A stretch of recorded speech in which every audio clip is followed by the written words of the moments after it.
இன்றைக்கும் கூட ஒரு முக்கியமான காரியத்தை உங்கள் மக்கள் மத்தியில வைக்கணும். ஏனென்றால் இந்த நான் ஏற்கனவே சொன்னதை போல இந்த வருஷம் ஆரம்பத்துல I cannot talk about all the blessings, but I want to talk to you about the expectations of God. தேவன் நம்ம மத்தியில, சபையின் மத்தியில, உன் மத்தியில, என் மத்தியில என்ன எதிர்பார்க்கிறார் என்பதை உங்கள் மத்தியில நான் விதைத்து வைத்து விட்டேன் என்று சொன்னா, அந்த விதைக்கிற வழியில நீங்கள் நடந்து போனீங்கன்னா ஆசீர்வாதம் தானாவே வரும். Amen. We don't have to run after blessings. Let the blessings run after us. அதற்கு நம்ம என்ன செய்யணும், அதை தான் இன்றைக்கு உள்ள காரியத்துல பார்க்க போகிறோம். சின்ன பிள்ளைகள் இந்த கோல்டிலாக்ஸ் என்ற ஒரு கதையை நாம கேட்டிருப்போம். எத்தனை பேர் கேட்டிருக்கீங்க? சண்டே ஸ்கூல்ல இருக்கா, வேலை இடத்துல, படிப்புல, சண்டே சில்ட்ரன்ஸ் இதெல்லாம் கோல்டிலாக்ஸ். இந்த கோல்டிலாக்ஸ் யாரு? ஒரே ஒரு சின்ன பிள்ளை, அது யாரோட சுத்திக்கிட்டு இருக்கோம்? 3 கரடியோட. அதான் சம்பவமே. இவன் ஒரு நாள் இந்த கரடியின் வீட்டுக்குள்ள போகிறா. She goes into the house of a bear. அந்த இடத்துல 3 விதமான கஞ்சிகளை பார்க்கிறார். porridge கஞ்சிகளை பார்க்கும்போது ஒரு கஞ்சி எப்படி இருக்குன்னா சுட சுட இருக்கு.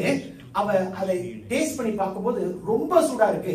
அதை அவர் வேண்டாம் என்று சொல்லிட்டான். இன்னொரு கஞ்சியை போய் தொட்டு பார்க்கும்போது அதை பார்க்கும் ரொம்ப குளிரா இருந்துச்சு. ஆறி போச்சுன்னு சொல்லுவோம்ல, அப்படியா ஆறி போச்சு. அதையும் அவர் தொடல. இன்னொரு கஞ்சிக்குள்ள போகும்போது அது ரொம்ப சூடாவும் இல்ல, ரொம்ப குளிராவும் இல்ல. எப்படி இருந்துச்சு? வெது வெதுப்பா இருந்துச்சு. ரைட்டா? சரியா இருந்தது. அதை அவள் உண்டாள், அதை அவள் சாப்பிட்டாள் என்று அந்த கதை சொல்லுகிறது. காலையில காஃபி குடிக்கிற அனுபவம் எல்லாருக்கும் இருக்கா? எல்லாருக்குமே. முக்காவாசி பேருக்கு காஃபி குடிக்காம நாள் துவங்காது. அந்த காலையில இப்ப எங்க வீட்டுல எல்லாம் நம்ம ஒண்டி தானே, என்ன செய்வோம், அந்த சுடுதண்ணியை போடுவோம், அந்த காஃபி தூளை போடுறோம். ரைட்டுங்களா? போட்டதுக்கு அப்புறம் எப்படியாவது வெப்பம் வருது, சூடு கொதிக்க கொதிக்க இருக்கு. யார் குடிப்பா? நான் குடிக்க மாட்டேன். சரிங்களா? அதே ரொம்ப ஜில்லுன்னு ஆச்சுன்னு வைங்களேன், நான் தூக்கி எறிஞ்சிட்டு இன்னொரு செய்வேன்.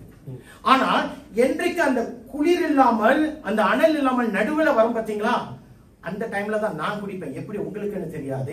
But that is the moment where you can enjoy your breakfast, you can dip your bread and you can eat and you can drink your coffee. அதுதான் சரியான நேரம். இந்த இருமல் வரும்போது அம்மா என்ன சொல்லுவாங்க? ஆறுன தண்ணி எடுத்து குடின்னு சொல்லுவாங்க.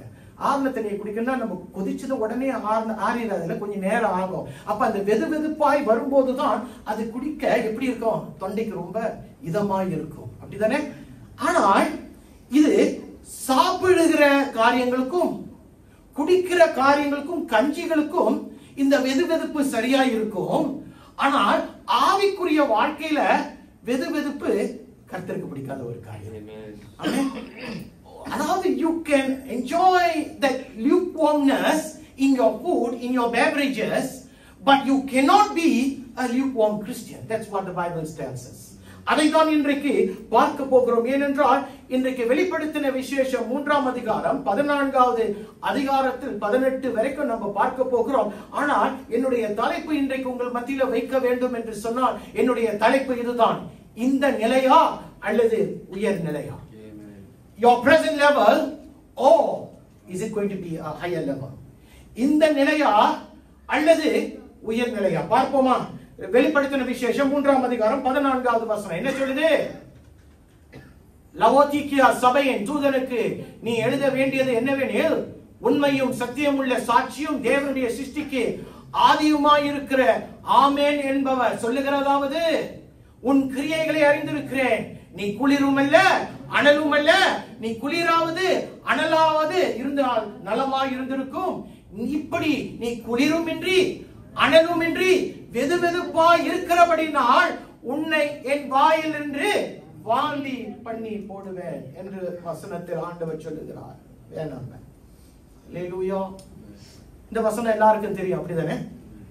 எல்லாருக்குமே தெரியும். பாருங்க, இன்றைக்கு உலகத்துல பார்க்கும்போது வேகமாய் ஓடுகிற சமுதாயத்தில் வாழ்கிறோம். We are living in a society which is very fast paced. இந்த வேகமாய் ஓடுகிற சமுதாயத்தில் எல்லாமே வேக வேகமாய் புதிதாய் வந்துகிட்டு இருக்கு. இப்பதான் புதுசா பிரிசம் பிளாஸ் ஒன்று வந்துச்சு. ரைட்டா? யாராச்சும் கேள்விப்பட்டீங்களா? Facebookல பார்த்திருப்பீங்க. பிரிசம் பிளாஸ் அது புதுசு சிங்கப்பூர்ல.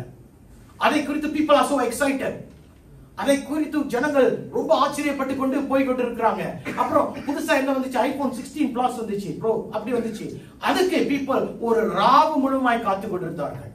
இப்ப புதிய காடி ஒன்று வந்திருக்கு, BYD. அப்படின்னா build your dreams. அந்த காடி சீனாவில் உண்டு பண்ணின காரா இருந்தாலும் அதனுடைய the latest technologies அந்த வண்டியில இருக்க people are excited about it. Tesla அது டிரைவர் இல்லாம வண்டி ஓடுமா? people are excited about it. இப்படிப்பட்ட காரியங்கள். அதாவது இன்னைக்கு என்ன சொல்ல வரேன்னு சொன்னா, உலகத்துல வருகிற மாற்றங்களுக்கும் உலகத்துல வருகிற புதிய காரியங்களுக்கும் மனிதன் என்ன செய்யறான்? people are so excited. அதை பின்தொடர்ந்து போகிறான். ஆனால் இன்றைக்கு உங்களிடத்தில் கேட்கிற ஒரே ஒரு காரியம், இன்றைக்கு ராஜ்யத்தின் காரியங்களை குறித்து are we excited? தேவனுடைய ராஜ்யத்தின் காரியங்களை குறித்து நாம் கொஞ்சம் ஒரு சந்தோஷம், ஒரு உற்சாகம் அது நம்மளுக்கு இருக்கிறதா? இன்றைக்கு அது இல்லைன்னு சொல்ல, இதுதான் ஒரு கேள்வி உங்கள் மத்தியில வைக்கிறேன். இன்றைக்கு சமுதாயத்தில் காணப்படுகிற, சபையில காணப்படுகிற ஒரு நெருக்கம் என்ன தெரியுமா? ஒரு குளிரும் இல்லாமல் அனலும் இல்லாமல் வெதுவெதுப்பான ஒரு வாழ்க்கையும் வெதுவெதுப்பான ஒரு சபைகளும் இந்த நாட்களில் காணப்படுகிறது. உண்மையா? அதற்கு ஆதாரம் இதோ வெளிப்படுத்தின விசேஷம் 3ஆம் அதிகாரம். The church at Laodicea was called as the lukewarm church. வெதுவெதுப்பின் சபை என்று அந்த லோதேசியா என்று சொல்லுகிற சபைக்கு ஒரு பேர் உண்டு. அதாவது இந்த வெதுவெதுப்பு என்று சொல்லுகிற ஒரு காரியம் ஒரு மனிதனிடத்தில் எப்படி வருகிறது, ஏன் வருகிறது? இந்த வெதுவெதுப்பாய் இருக்கிற மனுஷன் தேவனை புறக்கணிக்க மாட்டான், ஆனா தேவனை விரும்பவும் மாட்டான். A man or a woman who is lukewarm will never despise God, but he will never desire God. புரியுதுங்களா என்ன சொல்றேன்னு? இதை நீங்கள் அனுபவிக்கணும். ஆனால் அப்படிப்பட்ட தேவ காரியங்களில் அவன் முன்பாய் இருக்கிறதை போல நாம் பார்க்கலாம். You will see lukewarm Christian churches or people being as if they are so fervent in the Lord. கர்த்தருக்குள்ள நிற்கிறவர்களை போல. இந்த காரணம் என்ன? இந்த வெதுவெதுப்புக்கு காரணம் என்ன தெரியுமா? புறம்பாய் நம்ம நிற்பது. In other words, in English it's called ignorance. You want to ignore the lukewarmness in your life. நம்முடைய வாழ்க்கையில இருக்கிற அந்த வெதுவெதுப்பை நம்ம அசட்டை பண்ணுகிறோம். அதை அசட்டை பண்ணிரு. ஆனால் இந்த வெதுவெதுப்பின் காரணத்தின் நிமித்தம், இந்த வெதுவெதுப்பின் காரியத்தின் நிமித்தம் கூட என்ன நடக்குது தெரியுமா? தேவனுடைய மகிமையை நம்ம புறக்கணிக்கிறோம். You are ignoring the greatness of God. You are ignoring the importance of church. சபையில இருக்கிற முக்கியத்தை நம்ம இந்த வெதுவெதுப்பின் நிமித்தம் நம்ம இதை உதவி தள்ளுகிறோம். அப்ப வெதுவெதுப்பில் இருக்கிற ஜனங்கள் எப்படி இருப்பாங்க? நம்ம போலதான் இருப்பாங்க. யார் போல இருப்பாங்க? நம்மள போலதான் இருப்பாங்க. சபையில தான் உட்கார்ந்து இருப்பாங்க. சபையில அவர்களுடைய நாட்டம் ரொம்ப அதிகமா இருக்கும். I want to tell you this. I'm not being criticizing here. I'm not being judgmental here. I speak what the Revelation Church was going through. வெதுவெதுப்பின் சபை எப்படி இருக்கும் சொன்னா, அப்படிப்பட்டவர்கள் சபையில உட்கார்ந்து கொண்டு இருப்பார்கள். அவர்களுக்கு எது முக்கியம் தெரியுமா? பரிசுத்தம் முக்கியம் இல்ல, நீதி முக்கியம் இல்ல, அவர்களுக்கு கிறிஸ்தவம் தான் முக்கியம். They will desire not holiness, not righteousness. They will desire Christianity. They will desire their identity. அவங்க அடையாளம் என்ன? இப்ப நம்முடைய அடையாளம் என்ன? கிறிஸ்தவர்கள். அப்ப கிறிஸ்தவத்தை அவர்கள் என்ன செய்வார்கள்? அதை அதிகமாக விரும்பி வைத்துக் கொண்டிருப்பார்கள். ஆனால் கிறிஸ்தவத்துக்குள்ளே இருக்கிற கிறிஸ்துவை அவர்கள் விரும்ப மாட்டார்கள். இதுதான் அனலும் இல்லாமல் குளிரும் இல்லாமல் இருக்கிற வெதுவெதுப்பானவர்கள். காது உள்ளவர்கள் என்ன செய்வாங்களா? கேட்க கடவர்கள். ஏனென்றால் நம்மை பொறுத்த வரைக்கும், தேவனுடைய பிள்ளைகளா இருக்கிற வரைக்கும் நம்ம கிறிஸ்தவத்தை விரும்பக்கூடாது, கிறிஸ்தவத்துக்குள் இருக்கிற கிறிஸ்துவை விரும்ப வேண்டும். You must understand that you and I who are living as the children of God must not love Christianity but must love Christ inside of Christianity. கிறிஸ்துவை நம்ம விரும்பக்கூடிய, அதான் கர்த்தர் விரும்புகிறார். கிறிஸ்தவத்தை கர்த்தர் உருவாக்கவில்லை. கிறிஸ்து தான் நமக்காக வந்தார். கிறிஸ்தவம் நமக்காக வரவில்லை. Christianity is not a godly thing. It was a materialistic thing. The church brought about that Christianity. But Christ was not brought by the church. கிறிஸ்துவை சபை கொண்டு வரவில்லை. கிறிஸ்து நமக்காக வந்தார். 7 திருச்சபைகளுக்கு எழுதின கடிதத்துல லவோதேசியா சபைக்கும் ஆண்டவர் ஒரு கடிதத்தை எழுதினார். 7 திருச்சபைகளில எத்தனை திருச்சபைக்கு குற்றம் இருந்துச்சு, எத்தனை சபைக்கு குற்றமே இல்லை தெரியுமா? யாருக்காச்சும்? 2 சபைக்கு தான் குற்றம் இல்லாமல் இருந்துச்சு. சிமிர்னா சபையும் பிலடெல்பியா சபைக்கும் ஆண்டவர் ஒரு காரியத்தையும் அவர்களுக்கு விரோதமாய் சொல்லல. ஆனா மிச்சம் இருக்கிற 5 திருச்சபையை குறித்து ஆண்டவர் ஏதோ ஒரு காரியத்தை சொல்லுகிறார். அவர்கள் மத்தியில் ஒரு குறையை கண்டுபிடித்தார். இந்த கடிதம் 2000 ஆண்டுகளுக்கு முன்பாக எழுதப்பட்டது. அப்படிதானே? It was written more than, in fact it was written on the first BC. It was on the first century. It was written down there. ஆனால் இன்றைக்கு 2000 ஆண்டுகள் கழித்தும் கூட இந்த வசனம் ஒவ்வொரு திருச்சபையை உற்சாகப்படுத்திக் கொண்டிருக்கிறது. ஒவ்வொரு திருச்சபையை தட்டி எழுப்பிக் கொண்டிருக்கிறது. எழும்பு எழும்பு எழும்பு, இதோ அந்த சபையை போல இருக்காத, சாந்தி சபையை போல இருக்காத, எபிசி சபையை போல இருக்காத, அப்படின்னு சொல்லுகிற பெர்கமு சபையை போல இருக்காத என்று இன்றைக்கு தட்டி எழுப்பிக் கொண்டு இருக்கிறது இந்த வசனம். அல்லேலூயா. இன்றைக்கு தேவன் சொல்லுகிற ஒரு வார்த்தையை பார்க்க போகிறோம். 15வது வசனம் என்ன சொல்லுகிறது? வசனம், நீ குளிரும் அல்ல அனலும் அல்ல, நீ குளிராவது அனலாவது இருந்தால் நலமாய் இருக்கும். போதும்.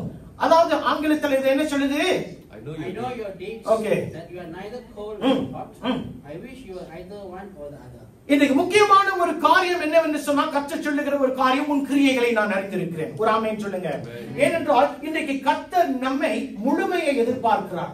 நம்ம மத்தியில் இருக்கிற முழுமையை எதிர்பார்க்கிறார். அப்படி என்று சொன்னா, என்னுடைய பேச்சை அவர் அறிந்திருக்கிறார், என்னுடைய வாழ்க்கையை அறிந்திருக்கிறார், அவர் என்னுடைய சிந்தையை, என்னுடைய திட்டத்தை, என்னுடைய அடுத்த முடிவுகளை என் தேவன் அறிந்திருக்கிறார். நான் எங்கே போகிறேன் என்று அறிந்திருக்கிறார், நான் யாரோடு வாசிக்கிறேன் என்று அறிந்திருக்கிறார், அவர் எல்லாவற்றையும் அறிந்திருக்கிறார். அதை எல்லாவற்றையும் அறிந்து கூட ஆண்டவர் ஒரு காரியத்தை சொல்லுகிறார், உன் கிரியைகளை நான் அறிந்திருக்கிறேன். I know your deeds.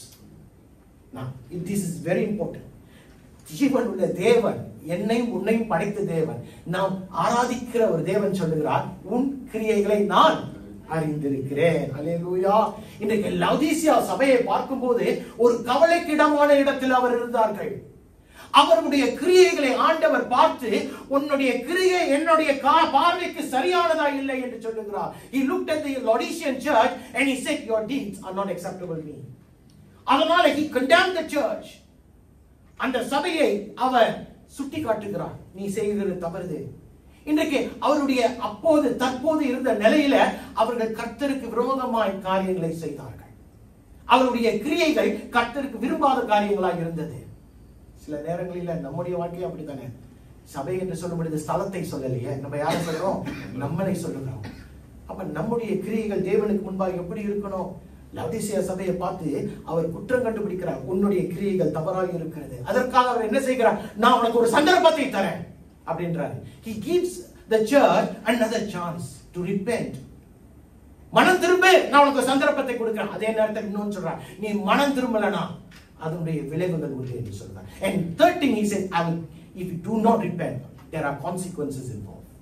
அங்கு விளைவுகள் உண்டு. ஆனா நீ மனம் திரும்பினா அங்க ஆசீர்வாதம் உண்டு என்று கர்த்தர் சொல்கிறார். சபையை பார்த்து சொல்கிறார் 4 காரியம். அவர் குற்றம் கண்டுபிடிக்கிறார், அவர் சந்தர்ப்பத்துக்கு இன்னொரு சந்தர்ப்பத்தை உனக்கு கொடுக்கிறார். அந்த சந்தர்ப்பத்தை கொடுக்கலனா இதோ அதற்கு நிமித்தம் உனக்கு என்ன உண்டு? கான்சிக்வன்சஸ் உண்டு. கான்சிக்வன்சஸ் தமிழ்ல விளைவுகள் உண்டு. அப்படின்னு மனம் திரும்பிட்டா உனக்கு ஆசீர்வாதம் உண்டு என்று கர்த்தர் சொன்னார். இந்த லவோதிசியா சபையை பத்தி என்ன தெரியும்? அது 260ஆம் நூற்றாண்டில் உருவாக்கப்பட்ட சபை அல்லது பட்டணம். அந்த பட்டணத்துல ஒரே ஒரு மாற்றம் தான் இருந்துச்சு. என்ன தெரியுமா? மற்ற சுத்தி இருக்கிற பட்டணங்களை பார்க்கிலும் இந்த பட்டணம் செழிப்பா இருந்தது. அவர்கள் தொழில் ரீதியில, this Laodicea church or the city of Laodicea was so famous because they were so wealthy. எல்லாருக்குமே லவோதிசியா பட்டணத்தை குறித்து தெரியும். அவர்கள் பேங்கிங் என்று சொல்லுகிற அந்த தொழிலிலும், சட்டம் என்று சொல்லுகிற அந்த தொழிலிலும் அவர்கள் சிறந்தவர்களாய் இருந்தார்கள். அதனால அவர்கள் மத்தியில இருந்தவர்கள் எல்லாரும் செல்வேந்தர்கள். They were very rich. ரொம்ப செழிப்பாய் இருந்தார்கள். அந்த இடத்துல கிறிஸ்தவம் எப்படி வந்தது? பவுல் அந்த இடத்துக்கு கிறிஸ்தவத்தை கொண்டு போகவில்லை. Paul was never the reason. ஆனால் கொலோசிய சபைக்கு பவுல் கடிதத்தை எழுதினார். ஞாபகம் இருக்கா? கொலோசிய சபைக்கு கடிதத்தை எழுதும் போது அந்த கடிதம் எப்படியோ தற்செயலாய் போய் இந்த லவோதிசியா சபையில போய் சேர்ந்துட்டு, ஆனால் யார் இதை உருவாக்கினார் என்று தெரியாது. ஆனால் கிறிஸ்தவத்தை கொண்டு போனவர் எப்ரபாஸ் என்று சொல்லுகிற பவுலுடைய சீஷன் என்று ஒரு சிலர் சொல்லுகிறார்கள். There is a history saying that Paul's disciple was the one who brought the gospel to the Laodicea. அதை ஒட்டி ஒரு பக்கம் வச்சிருவோம். லவோதிசியா சபைக்கு ஏன் கர்த்தர் கடிதத்தை எழுதினார்? அதுதான் முக்கியம். ஏனென்றால் நல்லா கேளுங்க, தேவனுடைய வார்த்தையை அவர் அறிந்திருந்தார்கள். தேவனுடைய வார்த்தையை அறிந்துவிட்டு தேவனுடைய வார்த்தையை அறியாதது போல வாழ்ந்தால் கர்த்தர் கேட்பார். 7 திருச்சபைகள் 5 சபைக்கு அதுதான் கர்த்தர் கேட்டார். இந்த லவோதிசியா சபையை பார்த்து அதுதான் கேட்டார். வார்த்தை அனுப்பியிருக்க பாருங்க, God is not a God who condemns someone when he has not even sent him or sent them the word. தேவனுடைய வார்த்தையை அனுப்பாம கர்த்தர் ஒருவனை குற்றப்படுத்த மாட்டார். அந்த வார்த்தை அவர்கள் மத்தியில போய்விட்டது. அவர்கள் கர்த்தரை ஏற்றுக்கொண்டார்கள், கர்த்தருடைய வார்த்தையை புரிந்து கொண்டார்கள். And because they know the word of God, they acknowledge the word of God, yet they went back against the word of God, and that's why God was questioning them. புரியுதுங்களா? இன்றைக்கு தேவனுடைய வார்த்தையை அறிந்தவர்களாக இந்த இடத்துல நம்ம எல்லாருமே இருக்கிறோம். கர்த்தர் உன் கிரியைகளை அறிந்திருக்கிறார் வசனம் சொல்லுது. அப்படி என்றால் நீ இதுவரைக்கும் வாழ்ந்த வாழ்க்கை, நீ இப்போ வாழ்ந்து கொண்டிருக்கிற வாழ்க்கை, கர்த்தருடைய வார்த்தைக்குள்ள எப்படி வாழ்ற என்ற ஒரு வாழ்க்கை எல்லாமே அவருக்கு தெரியும். He knows everything about you. He knows the life that you are living. அந்த லவுதீசியா சபையை போல நம்மை பார்த்து உன் கிரியைகளை நான் அறிந்திருக்கிறேன் என்று ஆண்டவர் சொல்லுகிறார். அல்லேலூயா. இன்றைக்கு ஆரம்பம் நமக்கு முக்கியம் இல்லைங்க, முடிவுதான் முக்கியம். அல்லேலூயா. எஸ், ஒரு விதத்துல பார்க்கும்போது நம்ம கர்த்தருக்குள்ள எங்கேயாச்சும் ஆரம்பிக்கணும், அது முக்கியம் தான். ஆனா ஆரம்பிச்சுட்டு முடிவுல நாங்க தேவனுக்குள்ள இல்லைன்னு சொன்னா அது என்ன, வீணா தானே போகும். அதனாலதான் சொல்றேன், ஆரம்பத்தை பார்க்கல முடிவு ரொம்ப முக்கியம். ஏனென்றால் நம்முடைய வாழ்க்கையில பார்க்கும்போது நம்ம எப்படி ஆரம்பிச்சோம் கொஞ்சம் யோசிச்சு பாருங்க. ஒரு பிளாஷ்பேக்கு போவோமே. ஒரு பிளாஷ்பேக்கு போகும்போது கர்த்தரை அறிகிற நாட்களில் அவருடைய வேதத்தை படிப்பது என்ன, ஜெபம் 3 வேளை இல்ல 7 வேளை 8 வேளை செய்வோம். ரைட்டுங்களா? உபாசிக்கிறோன்னு பாஸ்டர் சபையில சொன்னா உபாசிக்கிறதுல கண்ணு மாதிரி நிற்போம், ஜெபத்துல தரித்திருப்போம். விடிய காலையில 3 மணிக்கு 4 மணிக்கெல்லாம் எந்திரிச்சு ஜெபிப்போம். தசம்பா காணிக்கை கொடுக்கறத என்ன மாதிரி ஆள் இல்லை அப்படின்லாம் சொல்லுவோம். ஆனா அது ஆரம்பம். சொல்லுங்க, அது அதுக்கப்புறம் கொஞ்சம் பிளாஷ்பேக். இப்ப வாங்கல, இப்ப வரும்போது கொஞ்சம் கொஞ்சமா அந்த அனல் என்னாச்சு, அமைஞ்சு போகுது, கொஞ்சம் கொஞ்சமா குறையுது. ஜெபம் 1 மணி நேரம் இருந்த ஜெபம் இப்ப 10 நிமிஷமா போயிடுச்சு. உபாசித்தது அன்றைக்கு எத்தனை வருஷத்துக்கு முன்னால உரைக்கிறது தெரியல பாஸ்டர், ஒரு 10 வருஷத்துக்கு முன்னால உபாசிட்டு இருப்பேன். அப்ப உபாசத்தின் அனுபவமும் போச்சு, கர்த்தருக்கு கொடுக்கிறது போச்சு, கர்த்தர் உனக்கு தாளந்தை கொடுத்தார் போச்சு. ஏன் இப்ப டைம் இல்லை பாஸ்டர், இப்ப எனக்கு டைம் இல்லை. அப்படிதான் நானும் நீங்களும் இப்படிதான் சொல்லிக்கிட்டு நம்முடைய வாழ்க்கையை வாழ்ந்தோம். அல்லேலூயா. இன்றைக்கு இருந்தவர்கள் வழி விலகி போய்விட்டார்கள். புரியுதுங்களா என்ன சொல்றேன்னு? லவுதீசியா சபை அவர்கள் கர்த்தரை அறிந்து கர்த்தருடைய வழியில நடந்து போகும்போது ஏதோ ஒன்று அவங்களை கொஞ்சம் வழி விலகி போய்விட்டது. They were going in the right way, in the right direction until something came and diverted them. What was that?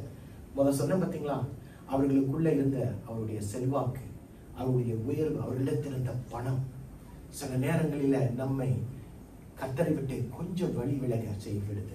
இன்றைக்கு பணத்தை ஒரு பக்கம் வைங்களேன். இன்றைக்கு நடக்கிற சமுதாயம், இன்றைக்கு எனக்கு இது வேணும், எனக்கு ஒரு அடையாளம் வேணும், நான் அவனை அடிச்சுக்கிட்டா நான் கொஞ்சம் உயர்வா, அப்படிப்பட்ட ஒரு தடைகள் உன்னுடைய அனலை என்ன செய்து வைக்கிறது, குளிராய் மாற்றி விடுகிறது. குளிராய் இருந்தாலும் பரவாயில்ல, அப்படிதான் ஆண்டவர் சொல்றாரு, வெது வெதுப்பாய் என்னையும் உன்னை மாற்றி விடுகிறது. அல்லேலூயா.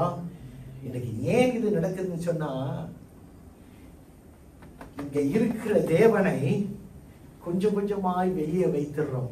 வெளியே வச்சு இந்த இடத்துல காலியானதுக்கு அப்புறம் உலகத்தை கொஞ்சம் கொஞ்சமாய் கொண்டு வந்து இங்க வைத்து விடுகிறோம். அதனாலதான் ஒரு காலத்துல அனலாய் இருந்த நான் குளிராய் போய்விட்டேன் அல்லது வெது வெதுப்பாய் போய்விட்டேன். எத்தனை பேருக்கு நான் சொல்லுகிறது புரிகிறது? இதை சில நேரங்களில நம்ம விதின்னு சொல்லுவான் சில பேரு, இது சூழ்நிலை தான் காரணம்னு சொல்லுவாங்க. இல்லையா, இதுக்கு காரணம் நானும் நீங்களும் தான். Because it all boils down to one thing, and the word is called discipline. If you have that discipline for God, you will know the expectations of God in your life. உன்னுடைய வாழ்க்கையில கர்த்தருடைய எதிர்பார்ப்பு என்னவென்று தெரிந்தால் அந்த ஒழுங்கு முறையை நீ கடைசி வரைக்கும் நீ கடைபிடிப்பாய். இல்லைன்னு சொன்னா கொஞ்சம் கொஞ்சமா உலகம் போயிடும்.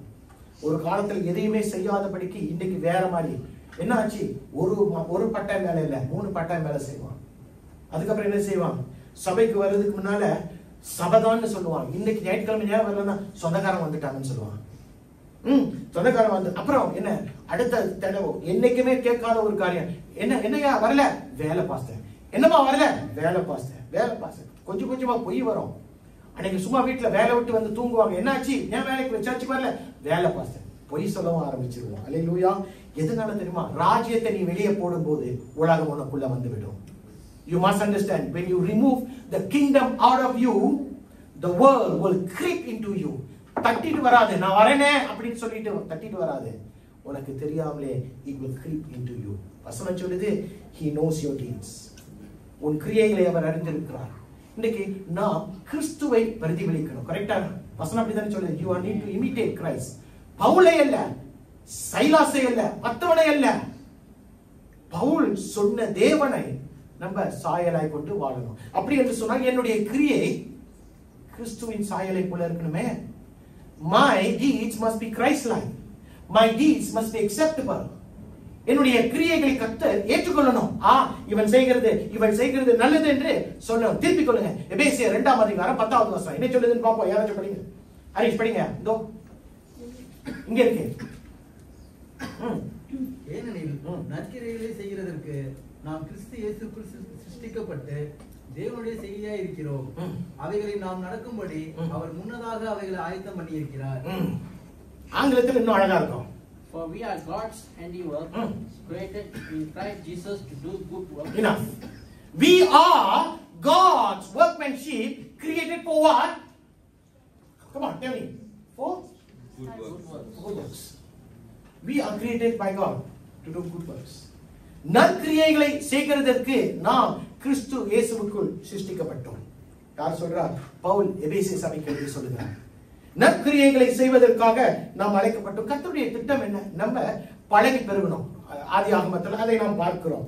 அதாவது பழகி பெருகி நம்ம கொஞ்சம் ஒரு நிலை சரியான நிலைக்கு வரும்போது நற்கிரியைகளை செய்யக்கூடிய இடத்துல நாம் இருக்கும்போது நற்கிரியைகளை செய்யணும். கிரியைகளே அல்ல, நற்கிரியைகள். ஏனென்றால் கிரியைன்னு சொன்னா அதுல நற்கிரியம் இருக்கும், நல்ல காரியம் இல்லாத தீய காரியமும் இருக்கும். அதனாலதான் பவுல் தெளிவாய் சொல்லுகிறார், நற்கிரியைகளை நாம் கர்த்தருக்காக செய்ய வேண்டும். ஏனென்றால் இன்றைக்கு நற்கிரியைகளை எங்கே செய்ய வேண்டும் என்று சொன்னா கர்த்தருக்காக, அவருடைய ராஜ்யத்துக்காக. ஏனென்றால் என்னை உயர்த்தி வைத்தவர் அவர், என்னை உருமாற்றினவர் அவர், என்னை ஆசீர்வதிக்க சுத்தம் கொண்டவர் அவர். அதனால் அவர் என்னிடத்தில் எதிர்பார்க்கிற ஒரு காரியம், உன்னுடைய நற்கிரியைகளை என்னுடைய ராஜ்யத்தை கொடு, உன்னுடைய நற்கிரியைகளை என்னுடைய சபைக்கு கொடு என்று கர்த்தர் இன்றைக்கு எதிர்பார்க்கிறார். இன்றைக்கு அநேக தாழ்ந்து உள்ளவர்கள். There are many people who are talented, but you know what's the best thing? They will keep the talents within themselves and they will think it is all right. இப்ப வேணாம். எப்ப? So when are you going to reveal your good works for God? இது நற்கிரியைகள் தானே.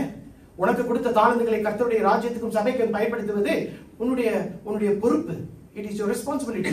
அந்த நற்கிரியைகளை நீ கொடுக்காமல் இருக்கும்போது அது கர்த்தருடைய பார்வையில தவறாக இருக்கும். அதாவது சில நேரங்களில கிரியைகள் என்று சொல்லி தவறான கிரியைகளை நல்ல கிரியைகள் என்று நினைத்து கூட ஒரு சிலர் அப்படியாய் வாழ்வார்கள். You need to understand that. You need to be able to be discernment, to have the discernment to distinguish between the good works and the bad ones. இன்றைக்கு நானும் நீங்களும் எப்படிப்பட்ட கிரியைகளை செய்து கொண்டிருக்கிறோம் ஏனென்றால் கர்த்தர் சொல்லுகிறார், உன் கிரியைகளை நான் அறிந்திருக்கிறேன். 1 யோவான் 3ஆம் அதிகாரம் 18வது வசனத்துல கிரியைகள் எதோடு கலந்திருக்கணுமா? படிங்க. என் பிள்ளைகளே, வசனத்தினாலும் நாவினாலும் அல்ல கிரியையினாலும் உண்மையினாலும் அன்பு கூற கடவோம். அப்படி என்றால் ஆங்கிலத்தில், dear children, let us not love with words or tongue, but love with deeds and truth. அப்போ உன்னுடைய கிரியையில என்ன இருக்கணுமோ? அன்பு இருக்கணும். உன்னுடைய கிரியையில அன்பு இருக்கணும். அல்லேலூயா. அன்பு இருக்கணும். 3 காரியங்களை பவுல் சொல்வார். லவ், ஹோப், இன்னொன்னு என்னது தெரியுமா? அன்னைக்கு படித்தோம். விசுவாசம், நம்பிக்கை, அப்புறம் இன்னொன்னு அன்பு. இதுல சிறந்தது என்னன்னு பவுல் சொல்றாரு? அன்பு சிறந்தது. அப்ப இன்றைக்கு உன்னுடைய கிரியைகளில அன்பு கலந்திருக்க வேண்டும். ஏனென்றால் அன்புல செய்கிற கிரியைகள் ஒரு காரியம், கர்த்தர் அதை ஆசீர்வதிக்கிறார். அன்புல செய்யாத காரியங்களை கர்த்தர் பார்க்கிறார், அதை ஆசீர்வதிக்க மாட்டார்.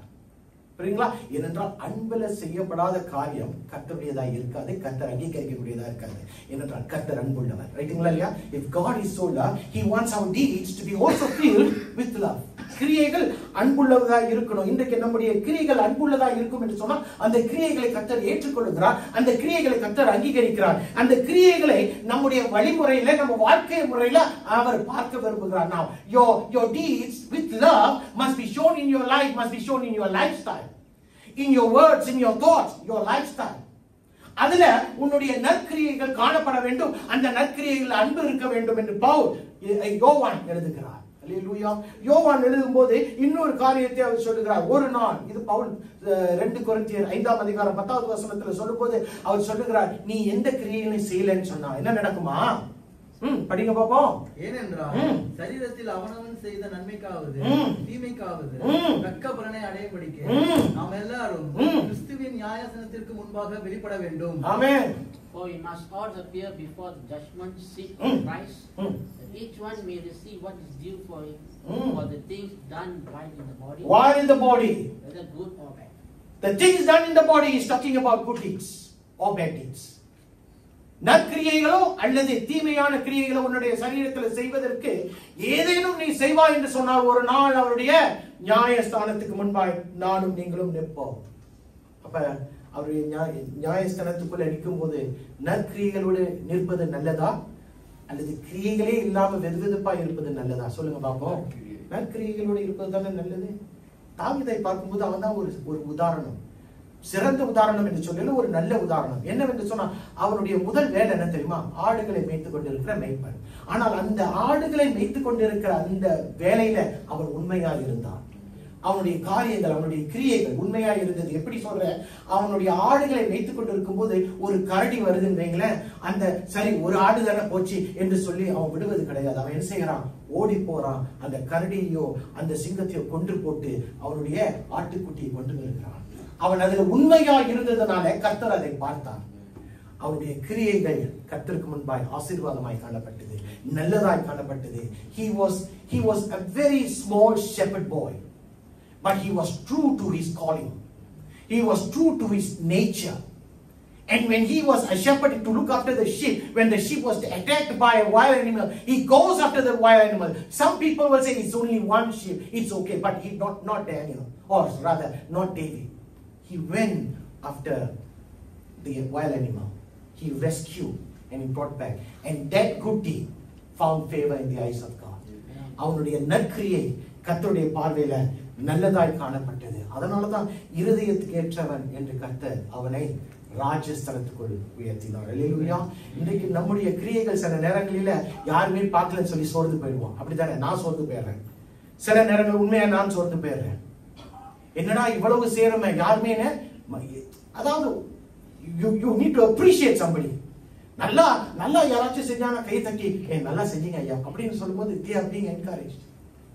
இன்றைக்கு சில நேரங்களில சின்ன காரியத்தை செய்வோம், யாருமே பார்க்கலன்னு சோர்ந்து போயிடுவோம். சோர்ந்து போக வேண்டாம். ஜனங்கள் பார்க்கிறார்களோ இல்லையோ, உன்னை படைத்தவர் உன்மேல் கண்களை வைத்திருக்கிறார். உன்னை படைத்தவர் உன்னை பார்த்திருக்கிறார். கிரியைகளை சின்னதுன்னு நினைக்காதீங்க பிரியமானவர்களே. ஒவ்வொரு கிரியைகளும் கர்த்தருடைய பார்வையில அது கணக்கிடப்பட்டிருக்கிறது.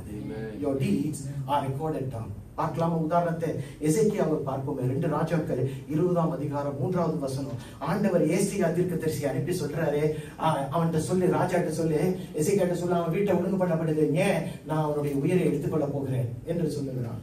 அந்த இடத்துல ஏசாயா சொன்னதுமே அவன் எசேக்கியா ராஜா மனம் கசந்து அழுதான் என்று வசனம் சொல்லுகிறது. 3வது வசனத்தில் இப்படியாய் அவன் ஜெபிக்கிறான். என்ன ஜெபிக்கிறான்? கர்த்தாவே, நான் உமக்கு முன்பாக உண்மையும் மன உத்தமமாய் நடந்து உமது பார்வைக்கு நலமானதை செய்தேன் என்பதை நினைத்தருளும் என்று விண்ணப்பம் பண்ணினான். எசேக்கியா மிகவும் அழுதான். ஆமென். ஆங்கிலத்துல Remember, Lord, how I walked before you faithfully and with wholehearted devotion, and have done what is good in your eyes. And have done what is good in your eyes, which is good deeds. இன்னொரு version பாத்தீங்கன்னா அதுல good deeds தான் போட்டுருக்கோம். Now because he had done good deeds, he could reason with God. He can negotiate with God.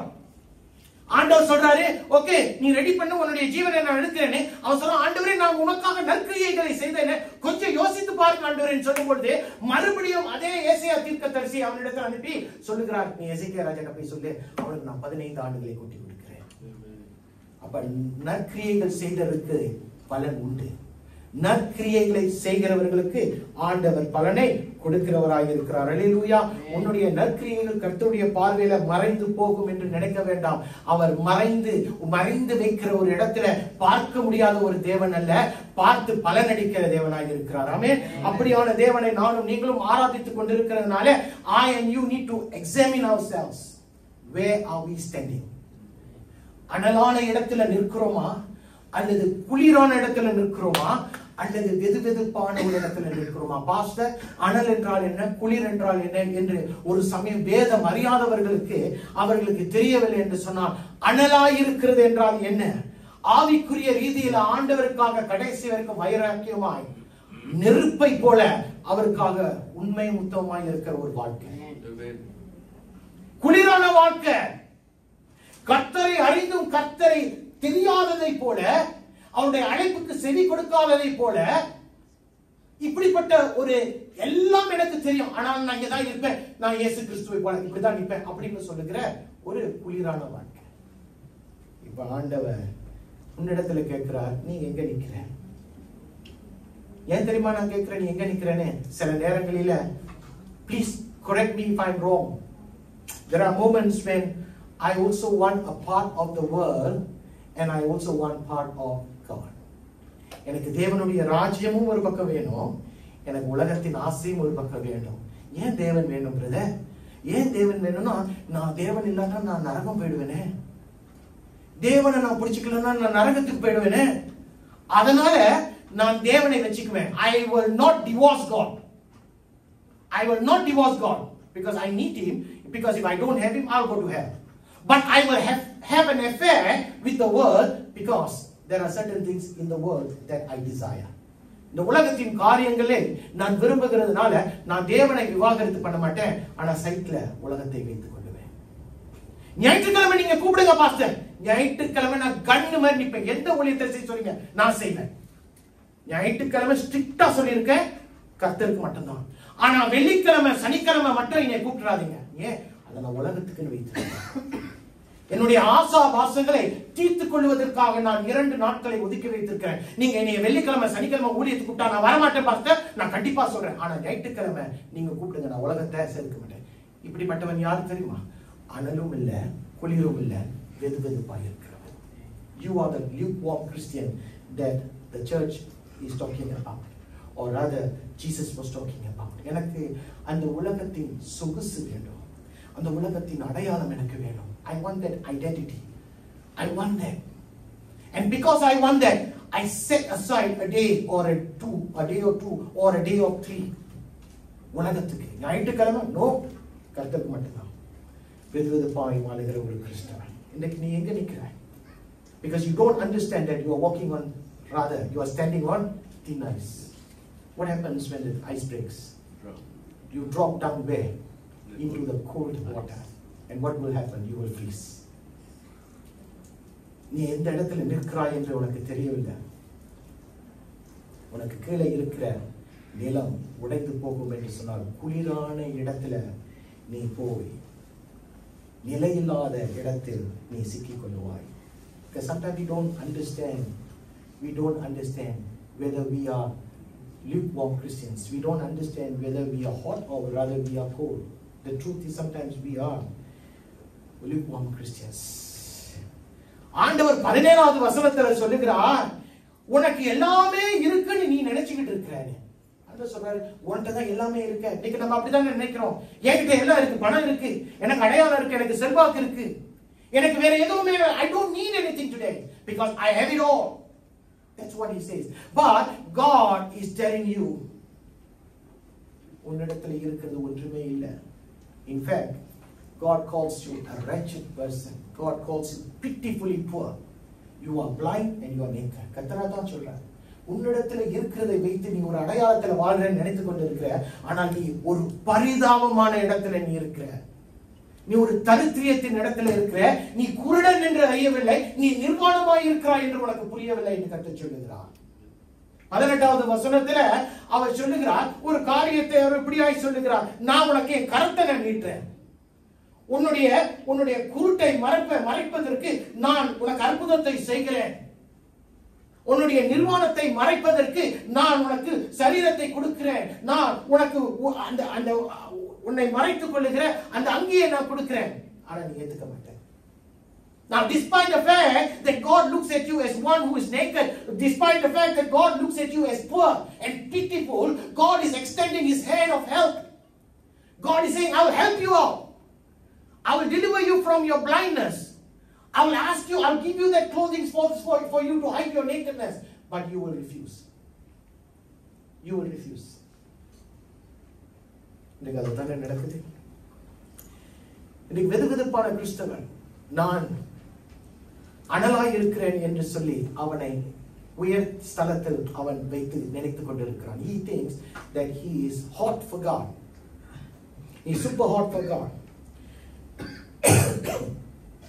இந்த வெதுவெதுப்பான கிறிஸ்தவன் நீயா என்ற ஒரு கேள்வியை நான் கேட்பேன் என்று சொன்னால் எத்தனை பேர் இல்லை என்று தைரியமாய் சொல்ல முடியும்? ஏன் தெரியுமா? இந்த வெதுவெதுப்பான கிறிஸ்தவனை எங்க பார்க்கலாம்னா சபையில பார்க்கலாம், நாற்காலிகளில் உட்கார்ந்து கொண்டிருக்கிறதை பார்க்கலாம், ஊழியம் செய்கிறவர்களாய் பார்க்கலாம். The problem is அவர்களுக்கு தேவனை குறித்து நம்ம வசனத்தை சொல்லலாம். I can preach Jesus to them, but Jesus will never, or rather they don't allow Jesus or the Lord Jesus to do that defining work, the refining work in their lives. அவங்க வாழ்க்கையில ஒரு மாற்றத்தை உருவாக்குகிற அருள்நாதர் இயேசுவுடைய கரம் அவர்களை தொடுவதற்கு அவர்கள் ஏற்றுக்கொள்ள மாட்டார்கள். அவர்கள் வசனத்தை கேட்பாங்க. வேதத்துல பார்க்கும்போது உதாரணமும் இருக்கு, சும்மா சொல்ல முடியாதுல. உதாரணத்தை கண்டோல உதாரணத்தை பார்ப்போமே. 25ஆம் அதிகாரம் மத்தேயு புஸ்தகம், the book of Matthew 25. அப்படியே அவர்கள் வாங்க போன போது மணவாளன் வந்து விட்டார். ஆயத்தமா இருந்தவர்கள் அவருடைய கூட கல்யாண வீட்டுக்கு வசித்தார்கள். கதவும் அடைக்கப்பட்டது. போதும். இங்க என்ன நடக்குதுன்னு பாத்தீங்கன்னா 10 கன்னிகைகளை குறித்த ஒரு உவமையை கற்று சொல்கிறார். God talks about a parable regarding the 10 virgins. We all know that this portion. இந்த பகுதியை நம்ம எல்லாரும் அறிந்திருக்கிறோம். 10 கன்னிகைகள் பார்க்க எப்படி இருந்தாங்க? தயாரா இருக்கிறாங்க. புரியுதுங்களா? The 10 virgins appeared as if they were ready. ஆனா உண்மை என்று என்னவென்றால் அந்த 10 பேர்ல எத்தனை பேர் தயாரா இருக்கிறான்? 5 பேர் தான் தயாரா இருக்கிறான். ஏன் இன்னும் 5 பேர் தயாரா இல்லைன்னு சொன்னா அவருடைய பிரச்சனை என்ன தெரியுமா? அவர்கள் இந்த திருமணத்துக்கு அழைக்கப்பட்டிருக்கிறார்கள். மணவாளன் வருவார், அடுத்து என்ன எதிர்பார்ப்பார் என்று அவர்கள் தெரியவில்லை. அதனால அப்போது for that moment when they were called, they prepared themselves for that moment. That's how the church is today. We are just prepared for the moment. But அந்த மணவாளன் வரும்போது அவர்கள் தயாரா இல்லையே. என்ன முடிஞ்சு போச்சு? மணவாளன் வந்தார், தயாரான மணவாட்டிகளை கொண்டு போனார், அந்த கதவு அடைக்கப்பட்டது. புரியுதுங்களா என்ன சொல்றேன்னு? Do you understand what I'm saying? We appear as if we are ready, but the fact is you are not. You are not. 25:14 வசனத்துல இன்னொரு காரியம் இருக்கிறது. Do we have that? What is that next one? Next. படிங்களேன். ஒரு தாளந்தை வாங்கினவனோ போய் நிலத்தை தோண்டி தன் எஜமானுடைய பணத்தை புதைத்து வைத்தான். அப்புறம் ஆகையால் நான் பயந்து போய் உமது தாளந்தை நிலத்தில் புதைத்து வைத்தேன், இதோ உம்முடையதை வாங்கிக் கொள்கிறேன் என்றான். போதும். இப்ப என்ன நடக்குது தெரியுமா? இந்த சம்பவத்தையும் இந்த உவமையும் கர்த்தர் சொன்னார். 3 பேருக்கு அவனுடைய எஜமான் அவன் பயணமாய் போகிறான். 3 பேருக்கு பணத்தை கொடுக்கிறான் அல்லது பொன்னை கொடுக்கிறான்.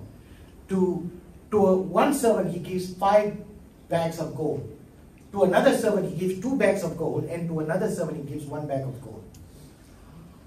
5 தாலந்தை பெற்றுக்கொண்டவன் 10 தாலந்தை உருவாக்கி எஜமானுக்கு கொடுக்கிறான். எஜமானன் திரும்பி வந்ததும் 2 தாலந்தை பெற்றவன் 4 தாலந்தை கொடுக்கிறான். ஆனா இந்த 3வது இருக்கிறானே, இந்த 3வது என்ன செய்யறான்? புதைச்சு வச்சிடறான். நல்லா கேளுங்க, நான் இதை உங்களுக்கு கேள்வி கேட்பேன். அவன் புதைச்சு வச்சது தப்பு இருக்கா? அவன் அதை பயன்படுத்தவில்லை. அவன் தனக்குன்னு பயன்படுத்தல. அதுல இருந்து ஒரு பொண்ணு காசை கூட அவன் எடுக்கவே இல்லை. அவன் புதைத்து வைத்தான். எஜமான் வந்தான், அந்த புதைச்சதை எடுத்து எஜமான்ட்டு கொடுத்துட்டான். ஏதாவது தவறு இருக்கா? எனக்கு பார்த்த வரைக்கும் தவறு கிடையாது. ஆனா கர்த்தருடைய பார்வையில தவறாக இருக்கிறது. அடுத்த வசனம் என்ன சொல்லுது? அவனுடைய எஜமான் பிரதியுத்தரமாக, பொல்லாதவனும் சோம்பனுமான ஊழியக்காரனே. போதும். ஆங்கிலத்துல his master replied, you wicked lazy servant. The word wicked, is it a very strong word? Yes. If anybody calls us wicked, I think probably we will rebel unless we are truly wicked. ஆண்டவர் இன்னைக்கு நம்ம பார்த்து சொல்லுகிறார், பொல்லாதவனேன்னு சொல்றாரு. ஏன்? நான் தான் தப்பே செய்யலையப்பா. நீங்க எனக்கு தாளத்தை கொடுத்தீங்க, எனக்கு என்ன செய்யறது தெரியல, நான் புதைச்சி வச்சேன். நீங்க மறுபடியும் வந்தீங்க, நான் அந்த புதைச்சி வச்ச அந்த அந்த சொத்தை எடுத்து நான் உங்க கையில கொடுக்க, நான் அதுல இருந்து ஒண்ணுமே எடுக்கல, என் சொந்தக்காரனுக்கு கொடுக்கல, நான் இதை வச்சு காஃபி வாங்கல, டீ வாங்கல, நான் ஒண்ணுமே செய்யலையப்பா. அப்படிதான் நம்ம வாதம் பண்ணுவோம். ஆனால் ஆண்டவர் அப்படிப்பட்டவனை பார்த்து குற்றமே செய்ய மாட்டேன் என்று சொல்லுகிறவனை பார்த்து சொல்லுகிறார், பொல்லாதவன் என்றார். புரியுதா அதாச்சும்? புரியுதா? புரியலையா? இன்னொரு சம்பவத்தை வைக்கிறேனே, மத்தேயு 25:31. அப்பொழுது சகல ஜனங்களும் அவருக்கு முன்பாக சேர்க்கப்படுவார்கள். மேய்ப்பனானவன் செம்மறியாடுகளையும் வெள்ளாடுகளையும் வெவ்வேறாக பிரிக்கிறது போல அவர்களை அவர் பிரித்து, all the nations will be gathered before him, and he will separate the people one from another as a shepherd separates the sheep from the goats. இது எப்ப நடக்கும்? ஆண்டவருடைய வருகையில, அவருடைய நியாயப்பிரமாணத்தின் நாள்ல நடக்கும். எப்படின்னா, கர்த்தருக்குரியவர்கள் செம்மறியாடுகளாய் அவர் பக்கம் போவாங்க. கர்த்தருக்குரியவர்கள் என்று நினைத்து கர்த்தர் வெறுத்து தள்ளுகிறவர்கள் வெள்ளையாடுகளாய் ஒரு பக்கம் போவாங்க. அப்ப செம்பரி ஆடுகளை பார்த்து அவர் சொல்றாரு, நீ என்னுடைய ராஜ்யத்துக்குள்ள பிரவேசின்றாரு. வெள்ளையாடுகளை பார்த்து ஆண்டவர் சொல்றாரு, நீ என்னுடைய ராஜ்யத்துக்குரியவங்க இல்ல, நரகத்துக்கு போன்றாங்க. பாருங்க, நல்லா கேளுங்க.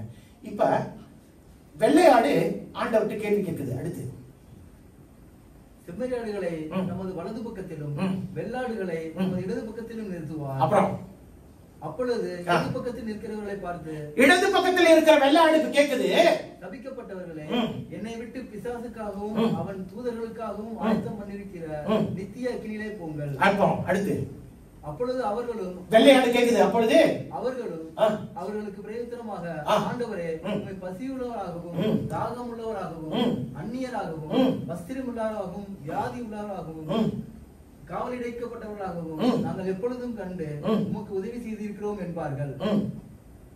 புரியுதுங்களா என்ன ஆண்டவர் சொல்றாங்க? அதாவது இங்க என்ன நடக்குதுன்னு சொன்னா, வெள்ளை ஆடு வாதம் பண்ணுது ஆண்டவரோட. நானும் செஞ்சேனே, செம்பரி ஆடை செஞ்சதுதானே நானும் செஞ்சேன், ஏன் என்ன நரகத்துக்கு தள்ளுறீங்க, ஏன் என்ன செம்பரி ஆடை சேர்த்துக் கொள்ளல அப்படின்னு கேட்கும்போது, திருப்பியும் நான் என்னுடைய தலைப்புக்கு வருகிறேன். ஆண்டவர் என்ன சொல்லுகிறார்? உன் கிரியைகளை நான் அறிந்திருக்கிறேன். He knows your deeds. அப்ப செம்பரி ஆடுகளும் கிரியைகளுக்குள்ள கடந்து சென்றது, வெள்ளை ஆடுகளும் கிரியைகளுக்குள்ள கடந்து சென்றது. ஆனா யாருடைய கிரியைகளை கர்த்தர் அங்கீகரித்தார்? செம்பரி ஆடுகள். வெள்ளை ஆடுகளுடைய கிரியைகளை கர்த்தர் ரிஜெக்ட் பண்ணிவிட்டார். இன்னைக்கு ரிஜெக்ஷன் ரேட்டா ரொம்ப ஜாஸ்தியாக போகுது. கடைசி நாட்களில் மத்தேயு 24ஆம் அதிகாரத்துல சொன்னதை போல பாவத்தின் பெருக்கத்துக்குள்ள நம்ம வந்திருக்கிறோம். பாவத்தின் பெருக்கத்துக்குள்ள வந்திருக்கிறோம். அந்த அந்த அந்த பொன் காசுகளை அவன் மறைத்து வைத்தான். அவன் மேல தப்பே இல்லை. ஆனா ஆண்டவர் ஒரே ஒரு காரியத்தை சொல்லுகிறார், நீ எதை செய்யணுமோ அதை செய்யவில்லை என்று சொன்னால் அது பாவம். ரைட்டுங்களா இல்லையா? 10 கட்டளைகளை நம்ம கீழ்ப்படியணும். 10 கட்டளை கொடுத்துருக்காரு. இப்ப அதை நம்ம கீழ்ப்படியலன்னா பாவமா? பாவம் இல்லையா? ரைட், ஓகே, பாவம். இப்ப கர்த்தர் உனக்கு ஒரு ஆசீர்வாதத்தை கொடுத்திருக்காரு. அந்த ஆசீர்வாதத்தை பிறரிடத்துல நீ பகிர்ந்து கொள்ளு என்று சொல்லுகிற நல்ல கிரியை நாம் செய்யவில்லை என்று சொன்னால் நம்முடைய பார்வையில அது பாவம் இல்லை, கர்த்தருடைய பார்வையில அது. புரியுதுங்களா? புரியுதா? அதாவது it is my right. You can always say it's my right to do good things, but God says I know your deeds. And if you know your deeds and if you do not do the good deeds, God is going to hand you over to the goats section. God is not going to pull you aside and put you into the sheep section. செம்பரியாடுகள் நற்கிரியைகளை செய்தது, அதனால அவர் ராஜ்யத்துக்குள்ள பிரவேசித்தார்கள், நல்லொழுக்கத்துக்குள்ள இருந்தார்கள், பரிசுத்தத்துக்குள்ள இருந்தார்கள், நீதிக்குள்ள இருந்தார்கள், கர்த்தருக்கு கீழ்ப்படிந்த ஒரு வாழ்க்கைக்குள்ள இருந்தார்கள். ஆனால் வெள்ளையாடுகளோ அதுல ஒரு சில காரியங்களை செய்திருக்கலாமே தவிர எல்லா காரியத்தையும் செய்யாததால நீ அக்கினிக்குள்ள போன்னு கர்த்தர் தள்ளிவிட்டார். காது உள்ளவர்கள் கேட்கணும். அப்ப நற்கிரியைகள் அவசியமே. ஏனென்றால் நீ அனலும் இல்லாமல் குளிரும் இல்லாமல் இருப்பாய் என்று சொன்னால் வெது வெதுப்பானவனை கர்த்தர் என்ன செய்து போடுவாரா? வாந்தி பண்ணி போடுவேன் என்று சொல்லுகிறார். Wow. He said he will spit you out if you are a lukewarm Christian. இது ஒரு பெரிய ஒரு கஷ்டமான ஒரு காரியம். பிரியமானவர்களே, இன்னைக்கு நாம் எங்கு நிற்கிறோம்? வெதுவெதுப்பான நிலையில இருக்கோம்னு சொன்னால் கர்த்தருக்கு 2 காரியம் தான் தெரியும். ஒண்ணு அனலாயிரு, இல்ல குளிராயிரு. வெதுவெதுப்பு எனக்கு வேணான்றாரு. Do you understand? நீ அனலா இருப்பாய் என்று சொன்னா நீ ஆசீர்வாதத்துக்குள்ளே உயர்வத்துக்குள்ளே போயிடுவ. நீ குளிரா இருப்பாய்ன்னு சொன்னா நீ நியாய தீர்க்கப்பட்டு இதோ அந்த வெள்ளை ஆடுகளை போல எதுக்கு போயிடுவ? நரகத்துக்கு போயிடுவ. ஆனா நீ நடுத்தரத்துல வெதுவெதுப்பா நான் இருப்பேன்னு சொன்னா ஆண்டவர் சொல்றார், உன்னை நான் ஏற்றுக்கொள்ள மாட்டேன், உன்னை நான் பாந்தி பண்ணி போடுவேன். அப்ப இன்னைக்கு வெதுவெதுப்பானவர்களுடைய அறிகுறிகள் என்ன? வெதுவெதுப்பானவர்கள் எப்படி இருப்பார்கள்? அவர்களுடைய ஒரு சில காரியங்களை பார்ப்போம் என்று சொன்னா, இன்றைக்கு சிஸ்டர் வந்து சாட்சி சொன்னாங்க, இன்னைக்கு கர்த்தர் எனக்கு இப்படியாய் செய்தார் அப்படியாய் செய்தார்னு. அங்க உட்கார்ந்துட்டு என்ன செய்வோம்? அப்படியா கர்த்தர் செஞ்சாங்களா? ஓகே. ஒரு ஒரு ஒரு கூட்டம் சொல்லும், கர்த்தர் அவங்களுக்கு செஞ்சிருக்காங்க எனக்கு செய்வார். இப்ப வெதுவெதுப்பானவன் சொல்றோம், அப்படியா சரி ஓகே ஆகட்டும். இன்னும் 10 வருஷம் கழிச்சு 10 சாட்சிகளை கேட்டாலும் அவன் அப்படியே தான் இருப்பான். அப்படியா? இதுதான் வெதுவெதுப்பான ஒரு காரியம், ஒரு ஒரு ஒரு குணாதிசயம் அவர்களுக்குள்ள. One of the qualities in brackets of the lukewarm Christians. அவர்களுடைய வெதுவெதுப்பானவர்களுடைய விசுவாசத்தை ஆண்டவரை குறித்து யாரிடத்திலும் சொல்ல மாட்டாங்க. இது ஒரு முக்கியமான காரியம். அப்படின்னா சொல்லாதவங்க இன்னைக்கு வெதுவெதுப்பானவர்களா? அந்த கேள்வியை நான் உங்களிடத்திலே வைக்கிறேன். சமயம் வாய்க்குமோ வாய்க்காதோ ஒரு சுவிசேஷனுடைய ஊழியத்தை செய்ய வேண்டும் என்று பவுல் நமக்கு எழுதியிருக்கிறார். Whether you get an opportunity or not, do the work of an evangelist. அப்படின்னா evangelist உடைய வேலை என்ன? ஆண்டவருடைய சுவிசேஷத்தை சொல்லணுமே. அப்ப சொல்லலைன்னா இன்னைக்கு நீ வெதுவெதுப்பான ஒரு கிறிஸ்தவனா? ஏனென்றால் வெதுவெதுப்பான கிறிஸ்தவனுடைய வாழ்க்கையில பாத்தீங்கன்னா அவன் உலகத்தின் காரியங்களை தான் பார்த்துக்கிட்டே இருப்பான். எப்படி உயர்வணும், எப்படி சம்பாதிக்கணும், இதை மட்டும்தான். ஆனா ராஜ்யத்தின் காரியங்களை குறித்து அவன் கொஞ்சம் கூட சிந்திக்க மாட்டான். He will not even ponder about the afterlife, the heavenly matters. No, he got no time for that because he is more focused on the earthly matters. உலக காரியங்கள் அவனுக்கு முக்கியமாக இருக்கும். ஏழைக்கு கொடுக்க மாட்டான். அப்ப நற்கிரியைகள் அவன் மத்தியில் இருக்கவே இருக்காது. இவன் தான் வெதுவெதுப்பானவன். விசுவாசத்தில் வாழ மாட்டான் என்று சொன்னேன். விசுவாசத்தில் வாழாதபடிக்கு அவனுக்குன்னு ஒரு வாழ்க்கையை உருவாக்கி வச்சிருப்பான். He would have structured his life in such a way, in a pattern, that he will only follow the pattern. He will not follow faith. விசுவாசமற்ற ஒரு வாழ்க்கையை தான் வெதுவெதுப்பானவன் வாழ்வான். இன்னொரு காரியத்தை சொல்றேன், கோச்சிக்க கூடாது. வெதுவெதுப்பானவன் அதாவது முழுமையை கொடுக்க மாட்டான். ஆங்கிலத்துல சொன்னா இன்னும் நல்லா ஸ்ட்ராங்கா இருக்கும். Lukewarm Christians will only give the leftovers. They will only give the leftovers. They will never give the first and the best. முதன்மையும் சிறப்புமானதை ராஜ்யத்துக்கு கொடுக்க மாட்டாங்க. மிச்ச மீதியை கொடுப்பார்கள். இதுதான் வெதுவெதுப்பான கிறிஸ்டியன்ஸ். இன்னைக்கு வெதுவெதுப்பானவர்கள் இருக்கிறீங்களா? உண்மையை சொல்லவா? அப்படிப்பட்ட வெதுவெதுப்பான அனுபவத்துக்குள்ள எல்லாருமே கடந்து போவோம், நான் உட்பட. Every man, every woman at some point in time we become lukewarm. எதனால தெரியுமா? சூழ்நிலைகள், ஏதோ ஒரு நெருக்கம், ஏதோ ஒரு தாக்கம் நம்ம மத்தியில வரும்போது நம்ம அனலா இருப்போம். ஆனா திடீரென்று வெதுவெதுப்பான நிலைக்கு போயிடுவோம். நம்ம குளிரா இருப்போம், திடீரென்று வெதுவெதுப்பான நிலைக்கு போயிடுவோம். Why? Because situations are such. Circumstances sometimes push us to become that lukewarm Christians that God does not want us to be. தேவன் விரும்பாத ஒரு இடத்துக்குள்ள என்னையும் உன்னையும் அவர், அதாவது என்னையும் உன்னையும் நம்மளே தள்ளி விடுவோம். ஆனா நான் கடைசியா ஒரு காரியம் சொன்னேன், ஒரு பலன் உண்டு என்று சொன்னேன். யாருக்கு? வெதுவெதுப்பாய் இருந்து மேற்கொள்ளுகிறவனுக்கு. 21வது வசனம், வெளிப்படுத்துற விசேஷம் 3:21 வசனம் என்ன சொல்லுது? தமிழ்ல படிங்களேன். நான் ஜெயங்கொண்டு என் பிதாவினுடைய சிங்காசனத்திலே அவரே கூட உட்கார்ந்தது போல ஜெயங்கொள்ளுகிறவனோ அவனும் என்னுடைய சிங்காசனத்தில் என்னோட கூட உட்காரும்படிக்கு அருள் செய்வேன். ஆங்கிலத்துல, to him who overcomes I will give the right to sit with me on my throne, just as I overcame and sat down with my Father on his throne. பிரியமானவர்களே, ஒரே ஒரு கேள்வி உங்கள் மத்தியில் கேட்க ஆசைப்படுகிறேன். நீ கிறிஸ்துவத்தை விரும்புகிற ஒரு தேவ பிள்ளையா இருக்கக்கூடாது, கிறிஸ்துவை விரும்புகிற ஒரு தேவ பிள்ளையா இருக்கணும். அப்ப கிறிஸ்துவை நான் கொண்டவன் என்று சொல்லும் போது கிறிஸ்துவுடைய குணாதிசயம் உன்னிடத்தில் காணப்படணும். The qualities of Christ must be also revealed in you. அது உன்னிடத்தில் இருக்கணும். அப்ப அவருடைய குணாதிசயங்கள் இருக்கும் சொன்னா நீ உன்னை தேவனிடத்தில் ஒப்புக் கொடுப்பாய், தேவனை முதன்மையாக வைப்பாய், அவரை கனப்படுத்துவாய், உன்னுடைய நேரத்தை அவருக்கு கொடுப்பாய், உன்னுடைய தாளந்தை அவருக்கு கொடுப்பாய், உன்னுடைய திறமையை அவருக்கு கொடுப்பாய். எத்தனை பேருக்கு சொல்லுங்கிறது புரிகிறது? அப்படி நீ கொடுக்காத பட்சத்துல நீ அனலும் இல்லாமல் குளிரும் இல்லாத வெது வெதுப்பான ஒரு கிறிஸ்தவனாய் இருப்பாய். சில நேரங்களில் நம்ம என்னமா சொல்லுவோம், ஒரு சிலரை பார்த்துட்டு இவனா நரகத்துக்கு தான் போவான் அப்படின்னு சொல்லுவோம். சில நேரங்களில் நம்ம யோசிச்சுட்டு பார்க்கணும், நான் உண்மையா பரலோகத்துக்கு போவேனான்னு யோசிச்சு பார்க்கணும்.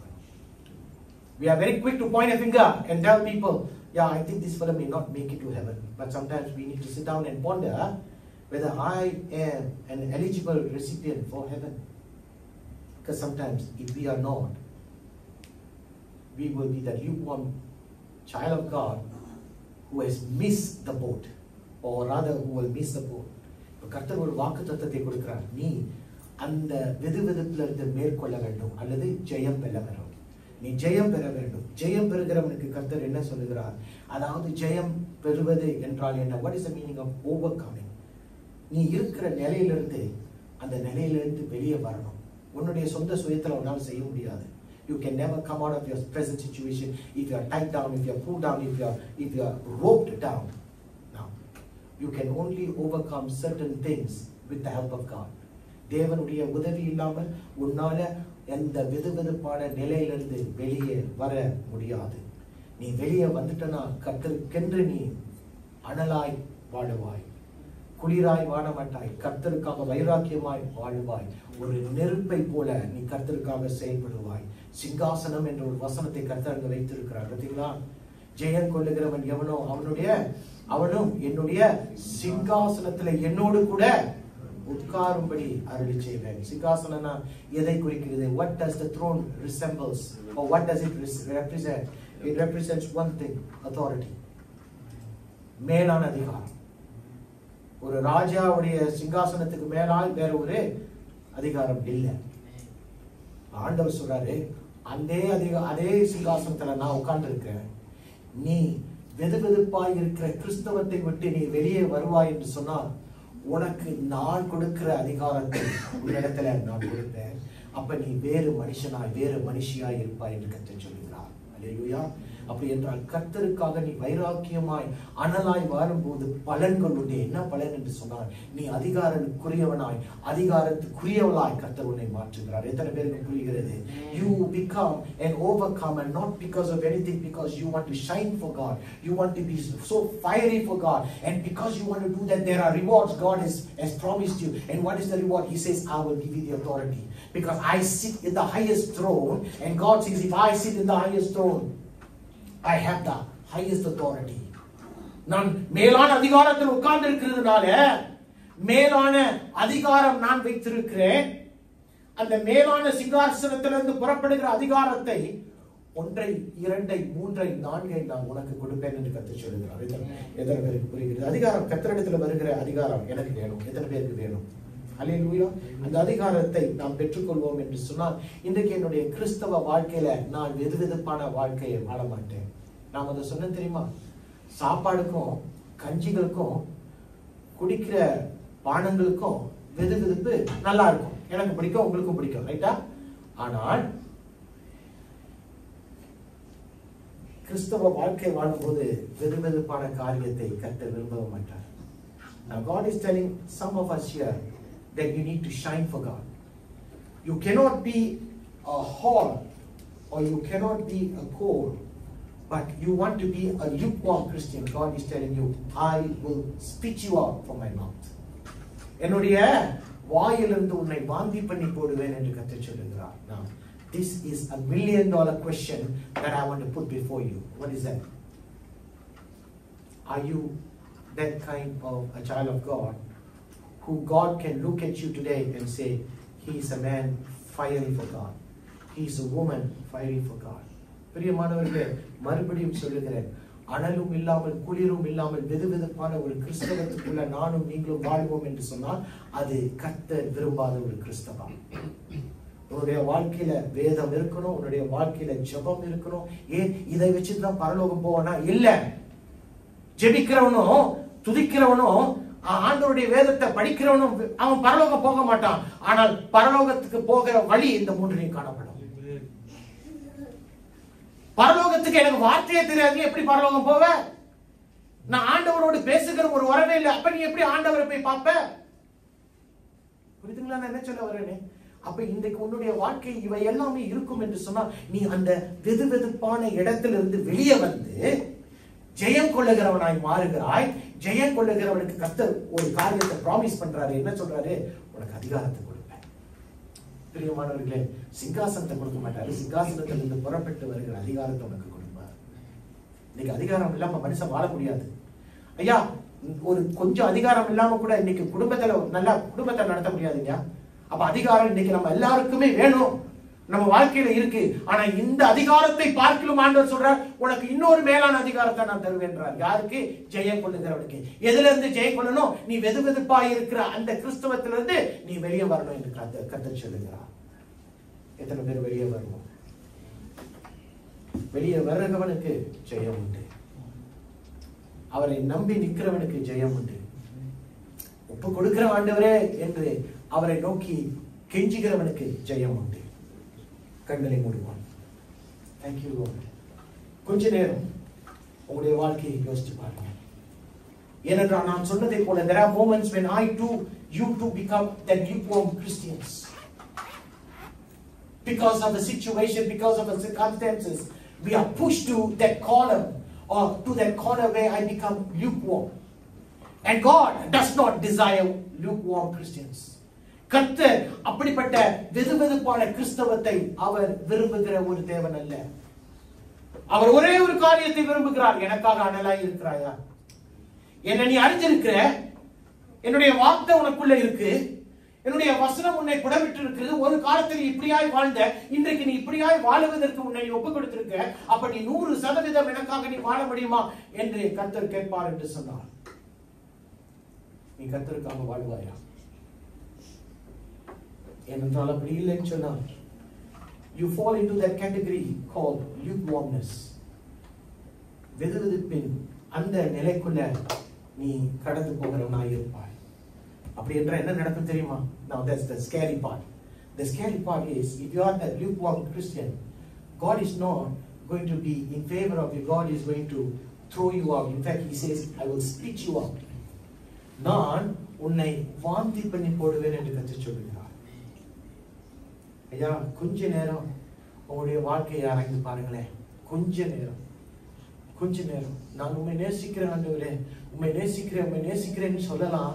ஆனால் உங்களுடைய அந்த ஜெபத்தின் நடுவில் உண்மையாய் நான் உண்மை நேசிக்கிறேனா என்ற ஒரு கேள்வியை உங்கள் முன்பாய் வைங்களேன்.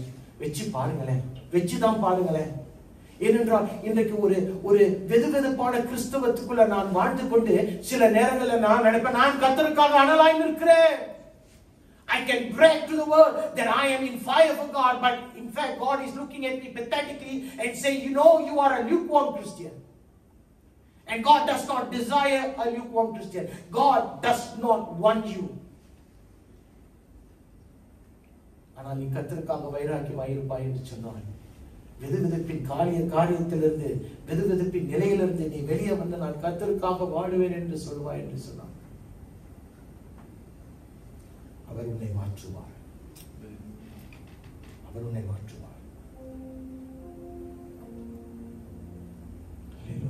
மாத்துங்கப்பா. இன்னைக்கு அனலாய் குளிராய் இல்லாமல் வெதுவெதுப்பாய் இருக்கிற உங்களுடைய பிள்ளைகள் இருப்பார்கள் என்று சொன்னார். அவர்களை மாற்றுங்கப்பா. அவருடைய வாழ்க்கை மாறட்டும், அவருடைய சூழ்நிலை மாறட்டும். இன்னைக்கு உமக்காக அனலாய் நிற்க முடியாதபடிக்கு ஏதோ ஒரு காரியம் அவர்களை தாக்கிக் கொண்டிருக்கிறதா? Is there something that is pressing on so much in their life that they cannot offer 100% surrender to you?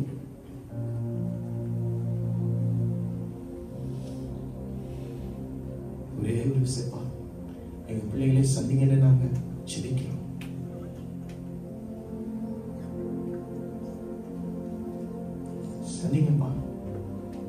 சந்திங்கப்பா. கர்த்தரை நோக்கி பார்க்கிறவர்களா எங்கள் கண்கள் இனிமேல் குருடாய் இல்லாதபடிக்கு என்னுடைய கண்களை கர்த்தர் நீங்க தரங்க. நாங்கள் வெதுவெதுப்பாய் இருந்திருக்கிறோம், இனிமேல் நான் உமக்காக அனலாய் இருக்கணும் ஆண்டவரே என்று விரும்புகிறவர்களை கர்த்தர் சந்திங்கப்பா. இனிமேல் இப்படியாய் வாழ முடியாது. வசனம் சொல்லுது, இனிமேல் காலம் செல்லாது, இனிமேல் காலம் செல்லாது. ஒன்று நீ ஆண்டவருக்காக வைராக்கியமாய்,